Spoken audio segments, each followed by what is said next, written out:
Before I even hit the record button today, I had to pause to think, because everywhere you tend to, you go on Facebook, you go on Twitter, you go on the news, it's all immigration, this new policy, that. So I had to really pause just a few days ago, because I had to take a step back before I started really talking and sharing my experiences and my thoughts around the new proposal, partly because this is reality. This is not just news for me. This is not just something that I'm watching from the terrace and giving opinion on, but this really landed right in my home, right in my heart, right in my family, right in my children. That's how far-reaching the impact is. So whenever I want to talk about it, I'm speaking from what I'm living. I'm speaking from what I don't know.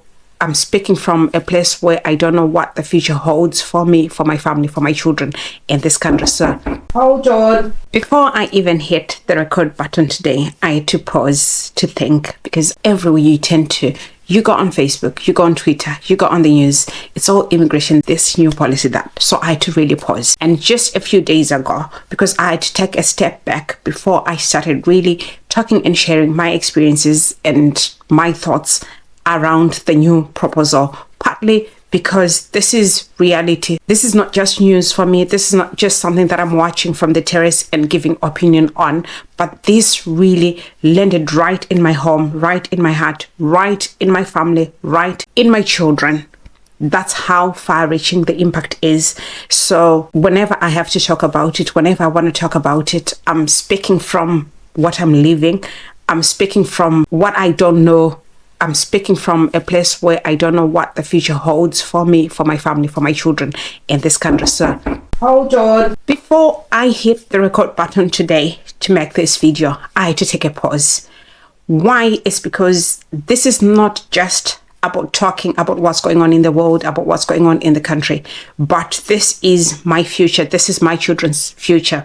So it's not just a headline that landed somewhere in my home, but this really hit hard, hit home, hit right at the center of my future, right at the center of my plans, right at the center of my children's future. No wonder why it hit so different. And I remember when the proposal we met on the 20th of November, I really had to take a step back from sharing, from posting, from sharing opinion to process, because I was like something had really like in the face unexpectedly.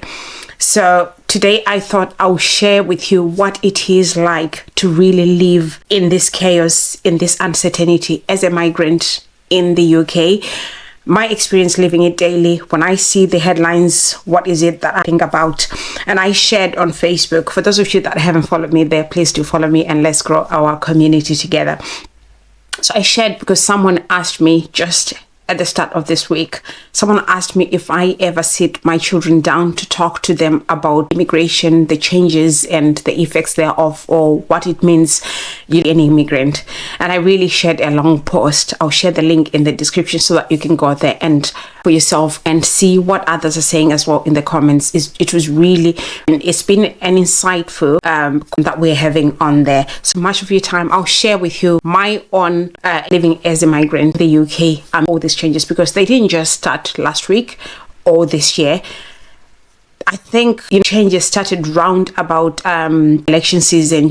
So we've been in it for a while now. So I'll share in this video my experiences and what it means to really be an immigrant in these times. So I moved to the UK in July of 2022 as a caregiver, and I relocated with my family. And I remember that year, my youngest, she was only 4, and my oldest, she was 7 that time. All we carried was a dream, was hope, hope for a brighter future for ourselves, a brighter future for our children. However, is that hope today? Where do now? Every day, when I wake up every day, I don't wake up with the same hope. I don't wake up with the same energy to go out there and show up. Why? It's because of the constant changes around immigration. Settling is becoming so difficult. We never thought it will be like this. I remember when I got my visa to come to the UK, I read it through. It was so clear. You do A, B, C, D, E. After 5 years, you are eligible to apply for indefinite leave to remain. It wasn't automatic, but at least you knew if you do a certain few steps, which I promise you I'll share in a separate video, what it means to earn indefinite leave to remain for most migrants in this country. I'll share specifically on indefinite leave to remain and what it means and why so many people are quite vocal and quite disturbed by the news that this could be moved from the standard 5 years to a 10-year route. However, my mornings are now very different.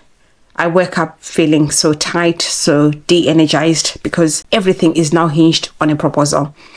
So on the 20th, they proposed that there will be changes to indefinite leave to remain settlement onto what they call an end settlement pathway, which would move it from the standard 5 years to 10 years, 15 years, 20 years, 30 years, depending on circumstances. So to leave every day, a consultation is supposed to run from the 20th of November until the 12th of February 2026. And then after that, they will make a decision. But how will people be living for the next 3 months knowing their future lies in a proposal? Their future lies in the hands of that proposal. Should people stop going ahead with their plans? I've spoken to people who were about to, buy. I was talking to people who were about to enroll their child in university. I was talking to people who were about to start a course, go into and expand and, upgrade happens to those people. Should they still go ahead and do that? Should they stop? I was talking to people who were about to start projects back home, projects in here, people who were meant to be starting big things here abroad. But with the future looking like this, how do people go forward? I'm in the same situation where every day you are torn in between. Should I be planning for here, or I should then start thinking about planning for back home? I've done a few videos on retirement, but that was retirement, not a situation where you are in limbo.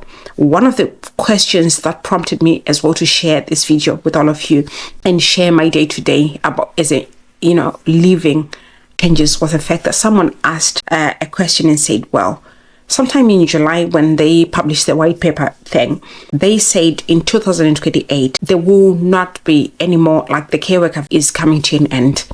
Someone was like, so we are on a care worker visa. So what happens after 2028 if we are on a 10-20 year pathway?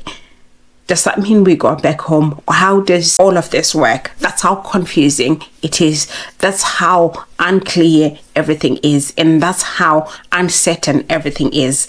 And to wake up every day to uncertainty is the worst thing that can happen to anybody. I live it every day. Sometimes I look at my children, the hope that they have, the energy, everything that they them, only for me to think we don't know where we will be next year. We don't know where we will be 5 years from now. We don't know where we will be 10 years from now. It's just so heartbreaking. Now you know whether or not they will be able to go to university, because without indefinite leave to remain, I've shared a separate video. Go and watch that video if a child who is due to go into uni, or if you yourself was wanting to go into uni. I did at open day. The questions that I asked was, after 3 years of residence in this country, will I be eligible for home fees? But the answer was no. So what that means is it's going to be very expensive to enroll in a university. So that's a future already that we don't know whether or not our kids will be eligible to go into university. So it's all about whether or not we'll be able to afford to fund their dream, to fund, Just yesterday, I was talking to a colleague who was wanting to switch from one job to another. But we're now, torn to say, well, should I stick with the same employer that I have, or should I still go ahead and switch? And I asked them, why do you want to do this? Where fear at? And they say, you know what? Fear is, what if I trigger something in the system? What if I open a can of worms, or, point looking into other things that I didn't about? That's how scary and uncertain things are. At the end of the day, you can't make decisions, and they're everywhere. Sometimes you're feeling angry, sometimes you're feeling grief and pain, and just because of how uncertain everything is. I was talking to someone who was, sharing that flow. My visa is due renewal next year. Whether or not the outcome of these consultations, will they favor her renewing? Will they, it's uncertain. It's how it is in a minute. A simple decision like moving from one job to another, or knowing I will renew, in such a time. You cannot know now whether or not even the organization that you are with will be able to sponsor you next year. I've come across people who are working for the organizations that they're working for, only to be told when a week before renewal or when they are due to renew that unfortunately we won't be able to renew your visa due to a lot of reasons, due to their sponsorship not renewed, due to, it's expensive for them to be sponsoring anymore. So a lot of things are coming up, things that we never anticipated when we relocated to the country. I remember I was talking to someone say, how coming over, we didn't think it was going to be this difficult. We thought, well, it's one thing, we're starting over, we're going to miss family, but it's okay. We were, giving a chance. But is there a future that we are giving a chance is the big question right now. Every conversation just revolves around, was this worth it? Was this a mistake? Now let's talk about the practical, waves that come, because this is more than just a visa, but it's beyond. Things like schooling, things like mental stability, things like tenancy and, things stability or job mobility, moving from one job to another. Everything is hinging on all of these things. Everything gets affected once, things with settlement, things to do with visas come into play. All of these things are affected. But this is time where I'll always say now is not the time to be panicking and just panicking, but it's the time for action. It's the time for us to be doing something so that you are not found on the other side or you're not caught wanting. And here are some of the things that I do encourage people to do now. I've also started doing it. Being on top of your NI contributions, making sure that you have every document that shows you've been contributing NI-wise. Because part and parcel of all of these changes that they're implementing are hinging on contribution. Get on top of your pay slips. And I know a lot of people do work. A lot of people are in stable employment. Make sure you've got copies of your pay slip so that these will become like part and parcel of your evidence portfolio when the time comes for you to be proving your contribution, to be proving your, how you're in employment throughout. Also, part and parcel of the things that you need to keep on top of is your tenancy agreements, proof of where you've been staying for a long time. Also, things like being on top of your council tax. These are bills that you should never miss. Letters from the council, if you've had any, please keep on top of these. Make sure you've got these somewhere where it's safe. School reports and school attendance. And I know a lot of people do take this for granted, but all these things are intertwined and these things will come in handy. Make sure your kids are in school. Make sure they're attending. They're not missing school just for the sake of it. Also, school certificates. If you've upskilled, upgraded, and somehow enrolled in any form of education, please do keep on top of it. Now is not the time for you to say, well, I think I should just stop upskilling or upgrading. Remember, part and parcel of the criteria they're using is hinged on value. Where can you contribute? How are you contributing? So keep on top of your upscaling. Now is not the time for you to stop, but at least it's the time for you to be looking at how can I add value to what I already do. It doesn't matter you're a caregiver. It doesn't matter you work in domiciliary. What will save you going forward? Value is what they're looking at. So if that piece of certification will give you value, go for it. Look at how best you can add on top of the qualifications that you brought from home. We can never stop overemphasizing the fact that upskilling, upgrading will be our savior in this climate. Savior in terms of maybe you'll state your case, or maybe you will be able to transition into other roles or even move countries. Because now is the time for us to be exploring our options and not just sitting and panicking and mourning and feeling entitled. Another thing is that I want to share with you is the fact that if you are like you right now, just know you're not alone, because I'm living it. I'm in the same boat, and I've spoken to other people who are in the same boat. So you're not alone in this thing. You are not alone. There's thousands, millions out there who are the same predicament as yours. So what is important at this point in time is to then leverage on the fact that you are not alone. There are other people going through that. And also to be looking at how are they navigating this whole chaos? What sort of decisions are they making? And I've come up with a list of a few things that you can do at the moment.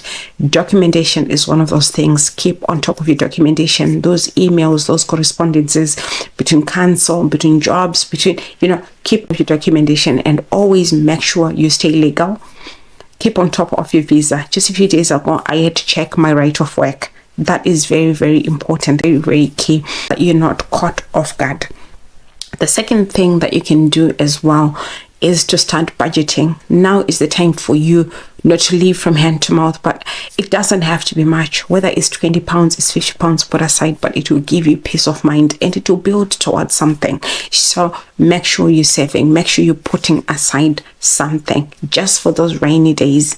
And I remember listening to one story shared by Miss Tembi Sams, hopefully she'll this video, where she said, because over 20 years ago, and people, regularizing paperwork was just difficult. Probably when I equate it to what we're going through now, probably we're in a better off situation. And I do hope to bring some of these stories to life when I share. I'm hoping able to invite people that experienced back then, and just with what we're going through right now, so that just for somebody's. One of the things that she said she had not got her papers yet, and therefore she could not travel back home. She could not do a lot of things, and she got an opportunity to relocate to Canada. But guess what? From doing that, guess what stopped her from seizing that opportunity? It was because she didn't have the money. It required a few things to be done, but she had nothing. So now is the best time for you to really be thinking savings, be thinking, in a rainy day, do I have something? When push comes to shove, do I have something set aside that I can say, right, I'm going to pursue this route. I'm going to give this a go. So now is the best time for you to really be doing that. Also, the third thing that I want to share with you that you can do in the meantime is reaching out to your MP, your local representative, in a polite, respectful way. Just write your MP and say, well, my name is so-and-so, and I'm a resident in your constituents, and I'm seeking representation from you on this consultation around, settlement to what they do. And remember, one of the things that I realized about this country is, people take seriously.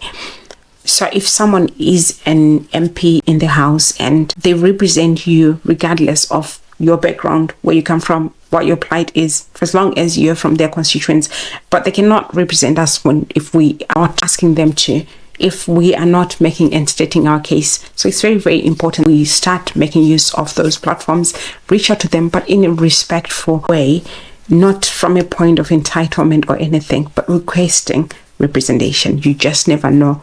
Right now, our voice is the only thing that we have.